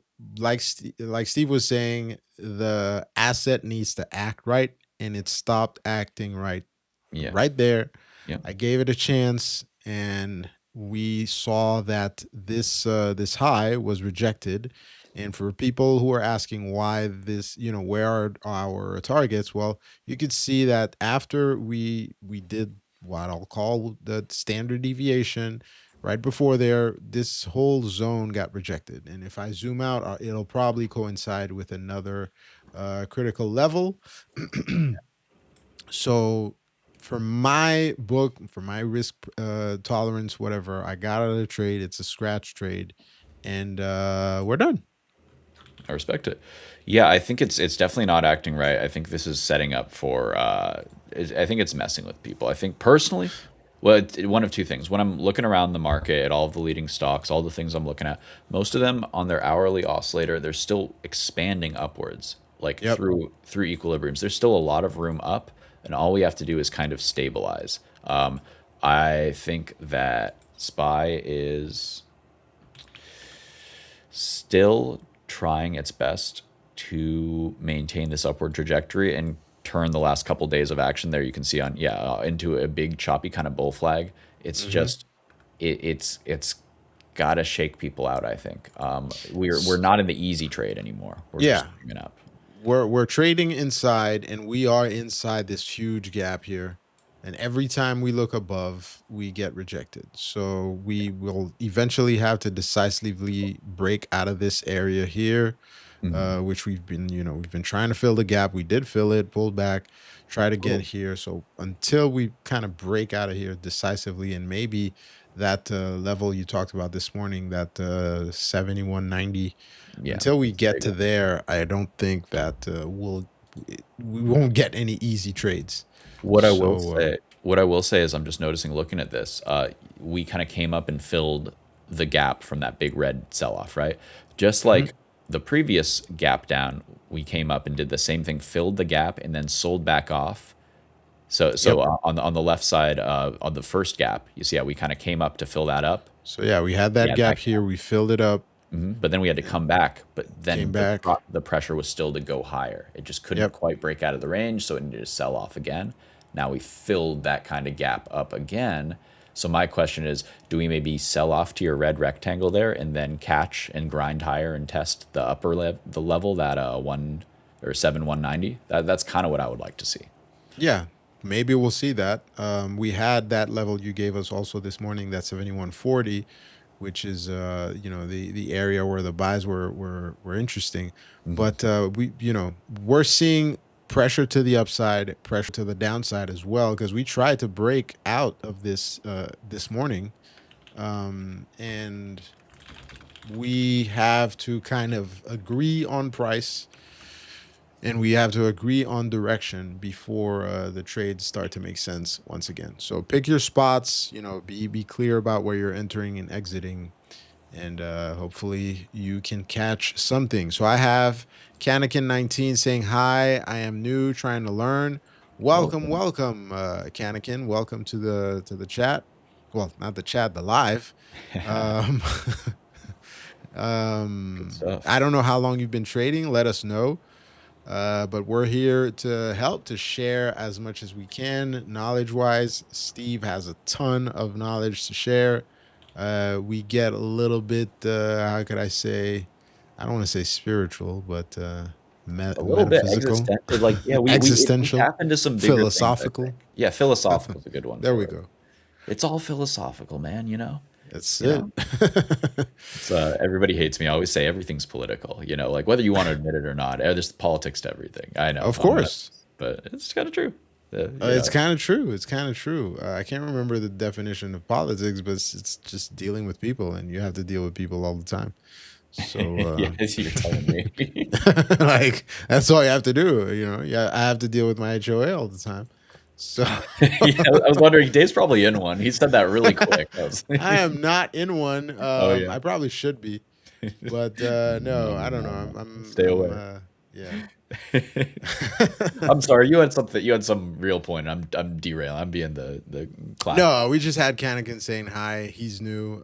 So welcome, Canakin, take it slow. I don't know how long you've been in the trading game, for lack of a better term, but as we've been saying today, it's a great and interesting journey into self-discovery. Hmm. Absolutely.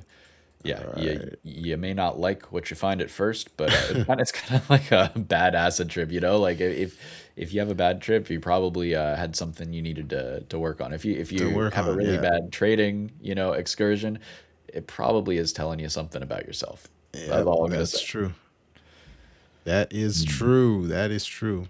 All right. So switching back, taking a look at gold, since everybody likes to ask, we're pushing downwards finally. So we'll see if we get that continued move to the downside, and if we will go and retest those prior pockets of support. Let's take a quick look at the Dow Jones. So kind of similar pattern like we're seeing on the ES. So Mhm. equities looking the same. Whoa, okay. The Qs were really a stronger Yeah. asset today. Yeah, Apple had a big day. I think that was a part of it. We saw big moves in memory. Okay, Micron's up about 6%, 5.5%. So big stuff nice. there. Yeah, I mean, it's not in what's the word I'm looking for? Not insignificant that IGV is so strong today. The software Take a look. software index. So that I'm also seeing SPY just like front bottom wicks front running VWAP. Maybe it undercuts them and does get the VWAP, but to me it looks like bears are fumbling. Whether they fumble right now or in an hour, I don't know. But I think that there's a decent chance that we resolve upwards here, and it would be too easy to just short. I think they're not giving you Yeah. that. They're Nah, gonna run it I they think, to like yeah. 720 or so before we get a good short opportunity. Yeah. I didn't get the short that I wanted this morning, and I Yeah. think today is gonna be, at least for now, maybe power hour. I'll get some other setups, but for now, just gonna hold off. We found something interesting. It started working, then it didn't. We're out for a small, tiny profit, and that's better than a loss. And on that note, it is 11 o'clock. So Already, wow. yeah, Yeah, thanks, already. Dave. I appreciate you having me on. That's always a blast. Always learn a good Of amount of course. stuff from you, and it's fun just being with somebody who gets it. So thank you for having me here. Thank you. Thank you. Thank you. Always fun having you around. And I'll see you soon, man. Sounds good. All right, take Take care. care, everybody. Bye. Bye.